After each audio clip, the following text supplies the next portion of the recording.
का बनाम वेस्ट बंगाल। अब ये सेकंड इनिंग की शुरुआत होने वाली है। पहली इनिंग में केरला का जो स्कोर था वो 20 था, वेस्ट बंगाल का स्कोर 10 था। 10 अंकों का ये फासला है। अब आपको केरला की टीम अटैक करती हुई नजर आ रही है, यानी कि वेस्ट बंगाल की टीम डिफेंड करेगी। उन्होंने अपने 3 डिफेंडर्स को मैट के ऊपर उतार दिया। जर्सी नंबर 5 में आपको अवीक सिंघा नजर आ रहे हैं। उनके बीच में जो टीजर जिस खिलाड़ी ने अभी दिया था वो मुर्तजा अली है। पिछली बार भी इस खिलाड़ी ने डिफेंस करते हुए अच्छा कारनामा करके दिखाया था, अटैक में थोड़े ज्यादा बेहतर साबित हुए थे, वो बात अलग। वहीं केरला की टीम, क्या वो जो शुरुआत उन्होंने पहली टर्न में दी थी वो यहां पर फॉर्म को बरकरार रख सकती है? यह सबसे बड़ा सवाल। कमेंट्री बॉक्स में मैं आयुष शर्मा, मेरा साथ देने के लिए अनिल थॉमस। स्वागत अनिल। शुक्रिया आयुष। ये आप बिल्कुल वो कोशिश जरूर केरल ने की है, लेकिन पश्चिम बंगाल के खिलाड़ी उससे मेरे हिसाब से ज्यादा तैयारियों के साथ यहाँ दूसरे हाफ के पहले कुछ क्षणों में यहाँ कोशिश करते हुए, और पहला जैसे ही बात कर रहे थे पहला शिकार यहाँ केरल के हाथ लगता हुआ। केरल ने अपना खाता खुला, एक नहीं 2 खिलाड़ी आउट, और केरल ने यहाँ 4 अंकों के साथ एक बार फिर अपनी बढ़त को और मजबूत की। आखिरी खिलाड़ी पहले बैच के नंबर 5 के पश्चिम बंगाल के अवीक सिंघा यहाँ मैदान में मौजूद, और उनकी कोशिश ज्यादा से ज्यादा समय अब मैट पर बिताने की, लेकिन जिस तेजी से केरल यहाँ खेल रही है कोई मौका नहीं देता हुआ पश्चिम बंगाल की टीम को। और ये तीसरे खिलाड़ी का लिए अपील, लेकिन रेफरी ने एक नहीं मानी, और अब फिर से कोशिश करनी होगी केरल की टीम को इस पहले बैच के तीसरे खिलाड़ी को एक बार फिर डगआउट भेजने की। मैट के ऊपर अभी अवीक सिंघा का पीछा किया जा रहा है। जर्सी नंबर 10 के 7 उन्होंने खो दे दिया था अरुण को। अरुण ने वो खो के सिलसिले में जाके खो जरूर दिया। यहाँ निखिल भी पोल डाई लगाने की कोशिश थी, लेकिन पोल डाई से बहुत ज्यादा दूर चले गए थे वहां आपके प्रतिद्वंदी अवीक सिंघा। ये मुश्किल हो सकता है। अभी रामन स्काई डाई लगाते हुए आपको जरूर नजर आए थे, संपर्क साध नहीं पाए। सेंट्रल लेन का अच्छा इस्तेमाल किया वहां अवीक सिंघा ने, और वो मैट के उस तरफ चले गए। ये देखिए वो खूबसूरत दृश्य, चारों लिम्ब हवा में लहराए, लेकिन फासला बहुत ज्यादा था। सेंट्रल लेन के पार समय रहते वहां चले गए थे अवीक सिंघा। उसके चलते मैट के ऊपर अभी भी मौजूद है। 6 मिनट 56 सेकंड का खेल खेला जाना बाकी। ये एक आसान सा रनिंग टच है और उनको मैच से बाहर कर दिया श्रीबिन ने। बिल्कुल, यहाँ 3 खिलाड़ी एक बार फिर डगआउट में, यानी पहले बैच के तीनों खिलाड़ी पश्चिम बंगाल के एक बार फिर डगआउट में मौजूद। दूसरे बैच के 3 खिलाड़ी यहाँ मैदान में मौजूद। ये जो दर्शक हमारे साथ जुड़ रहे हैं खो खो के खेल के साथ, खो खो में 3 बैचेस में डिफेंडर्स मैदान में आते हैं, और विपक्षी टीम यानी जो दूसरी टीम है यहाँ केरल की टीम, वो अटैक करती हुई इस मुकाबले में।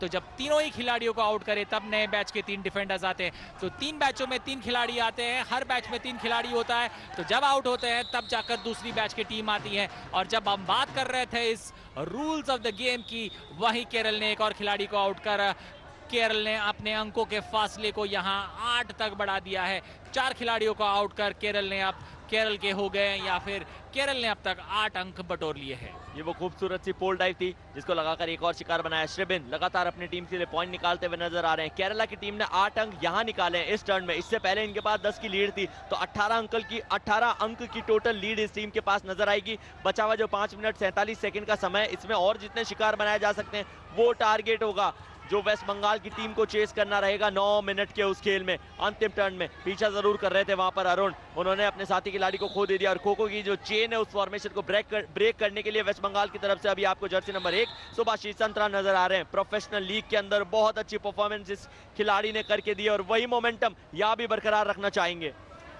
बिल्कुल प्रेशर में दिख रही है पश्चिम बंगाल की टीम, और दारोमदार सारा कुछ रहेगा शुभाशीष संतरा पर, जिस तरह का वो खेल दिखाते हैं। लेकिन केरल की टीम के सामने ज्यादातर पश्चिम बंगाल के खिलाड़ियों की अब तक चली नहीं है, लेकिन इस दूसरे हाफ में पश्चिम बंगाल की रणनीति में बहुत कुछ फेरबदल, और मेरे हिसाब से केरला के खिलाड़ी भी जानते हैं कि वो इस मुकाबले में अपर हैंड रखते हुए, तो ऐसे में केरल के खिलाड़ी भी कुछ ज्यादा कोशिश नहीं करते। ये मुकाबले में अगर वापस आना है तो पश्चिम बंगाल के खिलाड़ियों को अपना पूरा दमखम दिखाना होगा। ये केरल के कोच और केरल के खिलाड़ी समझते हुए, और अपने एनर्जी को कंजर्व करने की पूरी कोशिश। जब पश्चिम बंगाल यानी कि वेस्ट बंगाल की टीम वहां आपको अटैक करते हुए नजर आ रही थी, तो सिर्फ वो अंतिम का 1 मिनट था अनिल, जहां वो टीम वो ऑप्शनल फॉलो ऑन से बाहर आ सकी थी।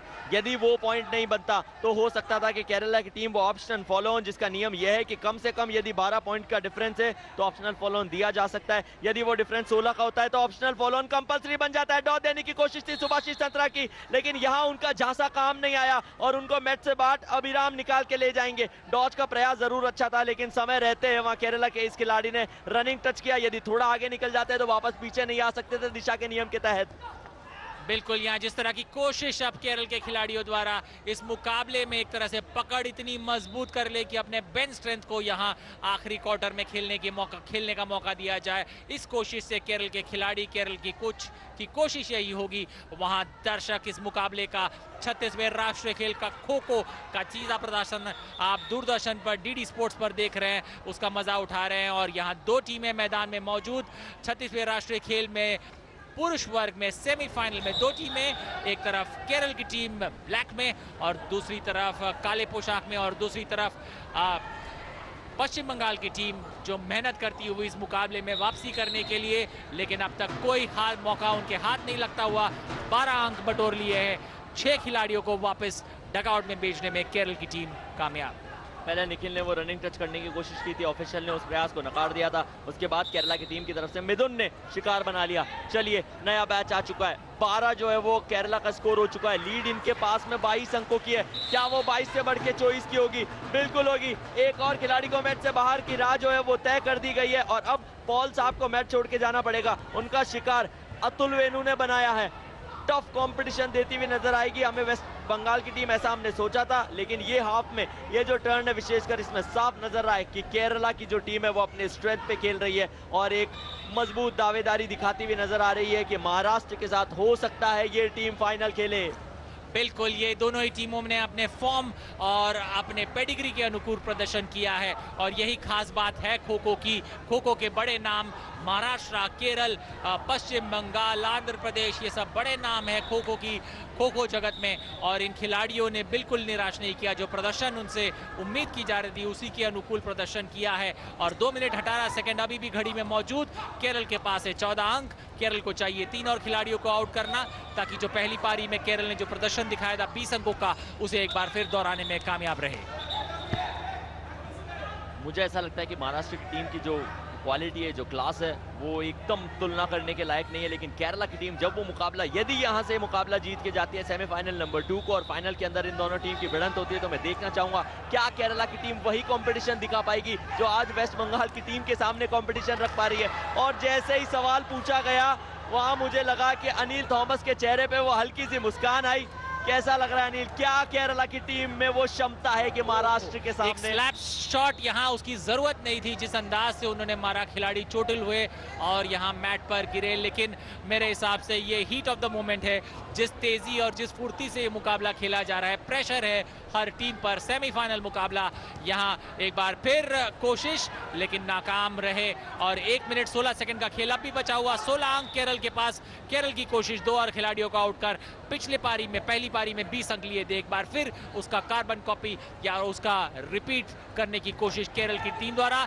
लेकिन पश्चिम बंगाल की टीम यहाँ जिस मेहनत और मशक्कत कर रही है उसका नतीजा नहीं मिलता हुआ। 18 अंक केरल के पास और घड़ी पर बचे हैं 50 सेकंड का खेल। श्रीजेश एक बार फिर अनुकूल से वो श्योर करना चाह रहे थे कि टच किया है या नहीं। अनुकूल तो क्यों मानेंगे, लेकिन ऑफिशियल ने जो निर्णय करार दिया आपको उसके ऊपर बने रहना पड़ेगा। स्कोर 18 हो चुका है केरल का, लेकिन टोटल लीड की बात की जाए तो 28 अंकों की लीड है। पिछली बार वो जो इंस्टेंट टारगेट था वो 20 अंकों का दिया गया था। यहाँ टोटल टारगेट आपको 28 का दिया जाएगा। इंस्टेंट टारगेट में आपने 10 अंक अपनी टीम के लिए कमाए थे। क्या टोटल टारगेट में यहाँ से 28 अंक लिए जा सकते हैं और क्रॉस करना पड़ेगा 30 अंक? मुझे मुश्किलात का सबब नजर आ रहा है। चलिए जोड़ लीजिए 2 और अंक अनिल।